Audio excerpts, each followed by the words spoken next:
So this video is about love in the world of impermanence. When my children were born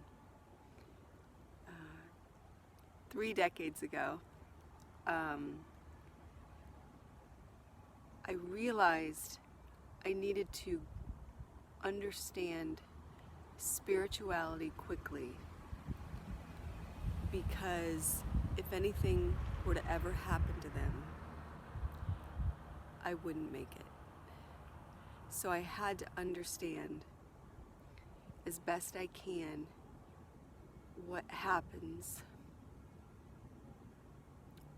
when we die. And so for 30 years, I've had extensive life experience in all realms of spirituality. And I sort of forgot that initial intention until just today, when I was thinking about what I wanted to say in this video.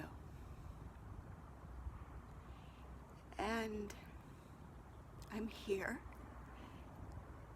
at the gravesite of a beloved fur child. His name was Huda, and he was, I guess maybe about 15 years old when he died almost 3 weeks ago. And he was by my side for 15 years, and he knew me better than anybody knew me, because he saw me in those alone times of when all the masks and all the identities are gone and it's just me, raw me. And so when I realized that he was on the downside, when he was on the decline, it began to terrify me,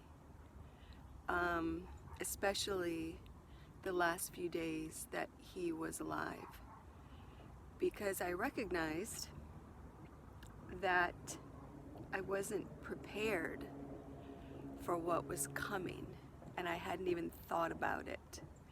There's certain things that we embark upon in life because they just feel so darn good that we just enjoy them and we go with the flow, and we don't realize that with every passing day that we are gifted with this joy, that we develop more and more of an attachment to it. And so before he died, a few days before he died, I recognized the terror that was welling up inside me, because I didn't know how I was going to make it without him. It felt like I had depended on him so much, and I didn't even realize it. And in those moments, you know, it's sort of like you're about to go over the waterfall, the dam, and all of a sudden now you're trying to swim back against the current, and all these different things were flooding through my mind, like, why did I ever get this cat, and what was I thinking, and I wished I had never allowed myself to love him so much and need him so much, because it scared me what was coming. And but as what happens, you know, when you are right about ready to go over that waterfall, there's nothing that you can do except be present, you know, because if you're not present, you're gonna miss it.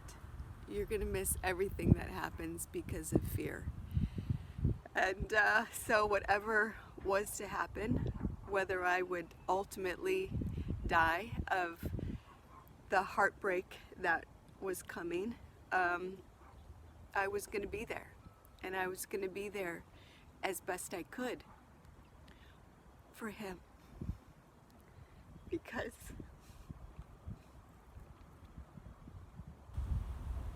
that's what a mom does. So, the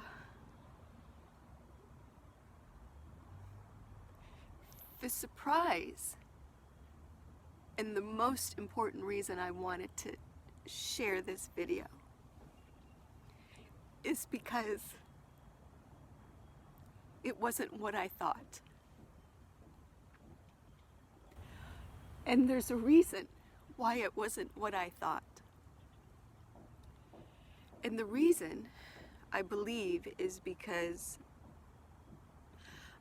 I allowed myself to be fully in the moment. And the moment offers up so many opportunities that you can't even imagine. And so while I was here with him, the moments and the hours and the days before he died, him and I shared the most intimate connection that will forever be dear to me. But after he died, in the most incredibly glorious way, in my arms, and quickly,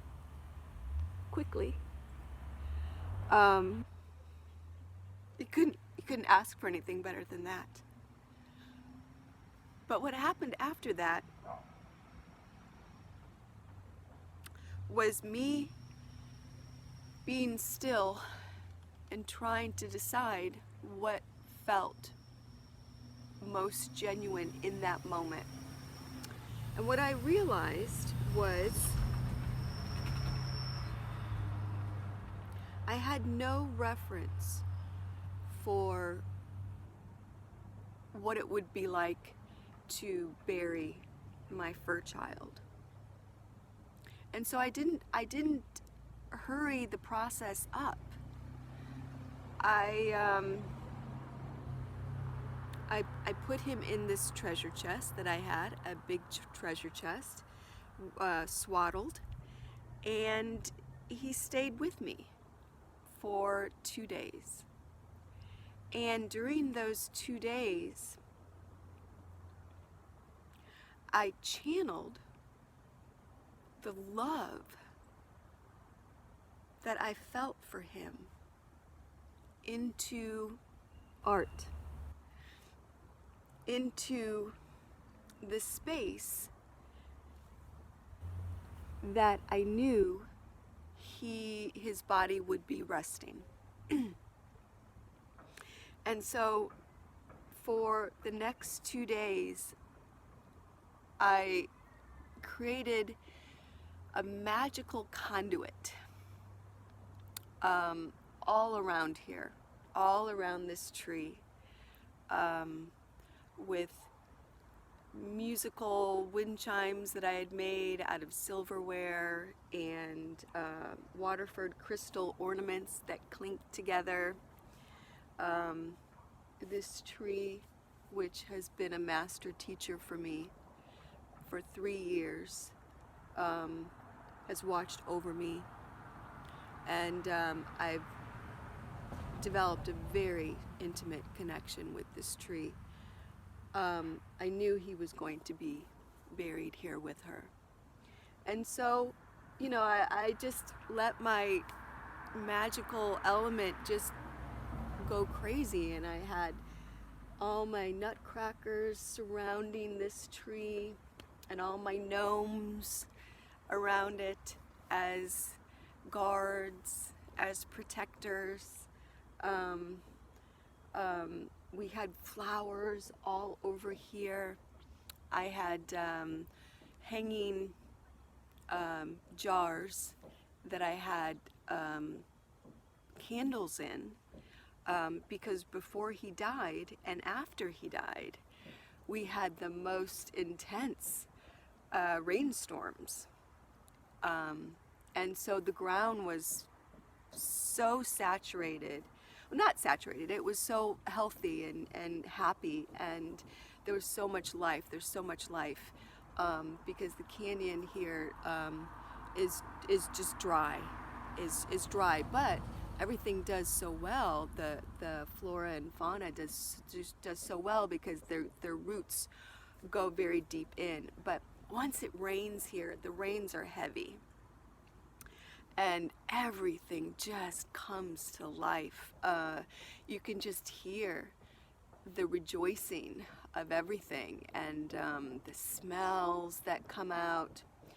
And so the sacredness of what I had created temporarily, as a crutch, to help me feel as though the place that I was going to be lying him in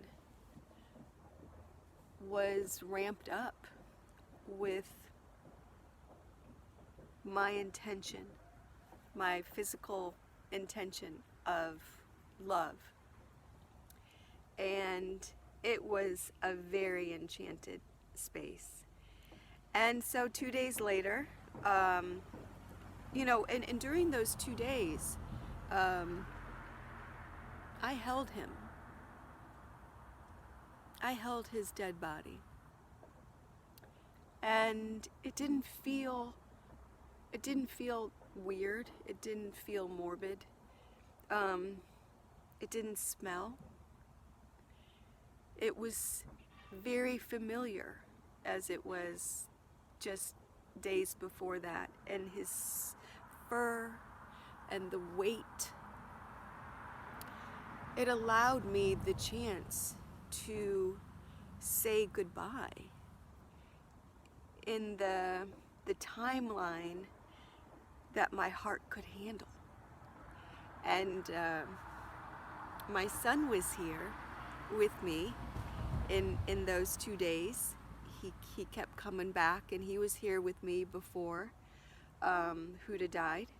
And so he was very much about this process as well, and it was wonderful for him to be able to say goodbye in that way too, not rushed. And so we had a gorgeous funeral. It was a procession, and before Adam got here, I dug Huda's grave, and that was profound, sacred, digging the grave of your fur baby. Precious, completely precious. And David, my human beloved, he had actually gifted me with this rosemary plant and cat grass before Huda had died, before we knew he was going that quickly. And so these things are here. But let me just tell you real quick about the funeral. It was very special, and will forever be a cherished memory in my mind. So I had all these roses that David had also given me. He loves to give me flowers.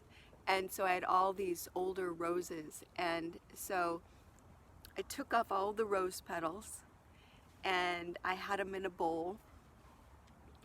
And what happened was Adam came over, and everything was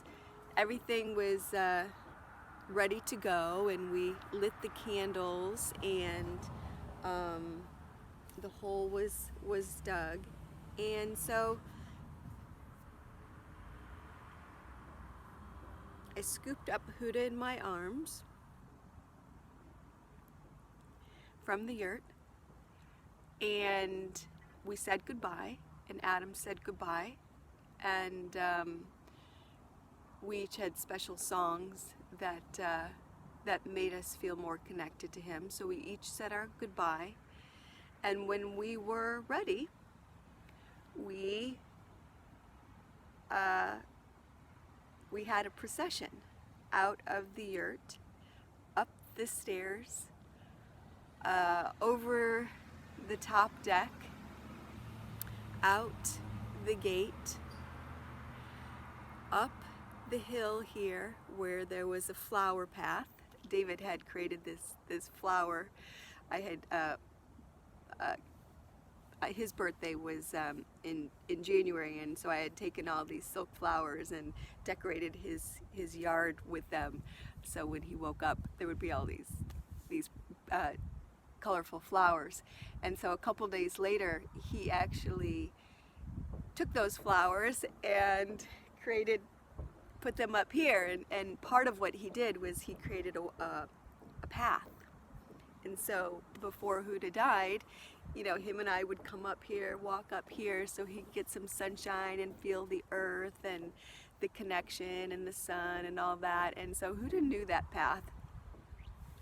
And so when Adam and I left the yurt, he preceded me with the bowl of rose petals, and he sprinkled them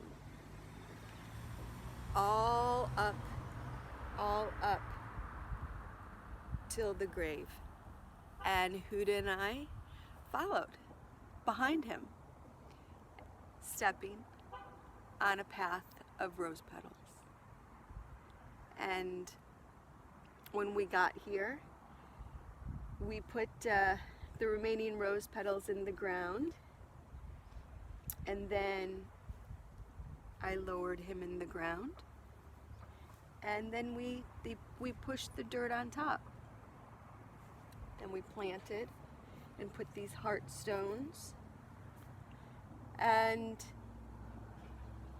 we had bubbles, and so we blew bubbles and watched as the rainbow bubbles just went everywhere and everywhere, and it was as though all the love that I had was floating all around us in the most gorgeous of colors in every direction. And later that night, Adam and I came up here, and then I also had an angel statue here, and solar lights. I had mosaic solar lights all around here, and so I had those on, and the candles in the trees, and you could hear the wind blowing the wind chimes, and we sat up here, and it was surreal and perfect. And it wasn't sad like you would think it could be, because there was a level of satisfaction, fulfillment, a level of interaction that my son Adam and I both very much played a part, and we recognized that there's a level of healing that can't be rushed. And so the going by our own pulse, his and mine, we set the tone that created a natural form of healing. And so where he died, I actually, the place where he died, where he was in my arms, I created this heart of stones, sacred stones, and jewels, pendants, that rhinestones, beautiful things. And I would go there often at the same time that he had died and feel his presence. What I realized that surprised me was I thought I would be swallowed up by the grief. And I wasn't. What happened was it came in pieces. It came in gift wrap packages.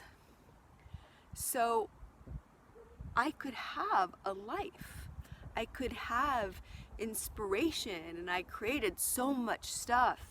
I had so much happiness that I was able to indulge in. And when the grief was presented to me, here's your grief, open it up. Ah! Feel it, feel it, feel it. And I did. And I cried, and I cried, and I cried. And then it felt like I could continue. And that happened. It's still happening. And I allow it as it comes. I allow it as it comes. And just as softly and gently as it comes is just as softly and gently as it leaves. And I'm gonna be okay. And I've learned so much about my own strength, and my own strength is not about fear, and it's not about pushing things down. It's about being present and recognizing what I need in each and every moment. And that's true for grief, and it's true for life. And I have a new reference. I have a new reference for how to say goodbye. And of course it's a one level of goodbye.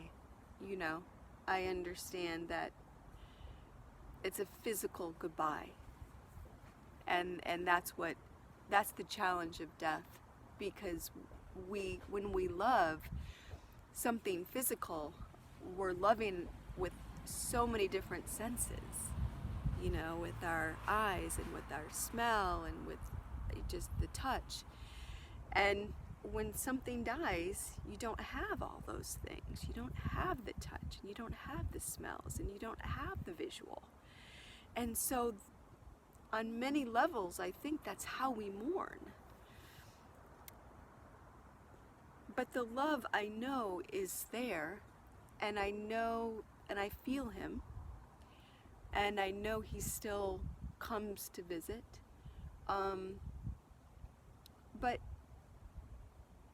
I don't have to be afraid of loving anything so dearly that its loss is going to break me. I believe. And if it does, then it does. But I think what I learned from this, most importantly, is to thine own self be true. And in that manner, I think I and us can get through anything. And everything is impermanent, and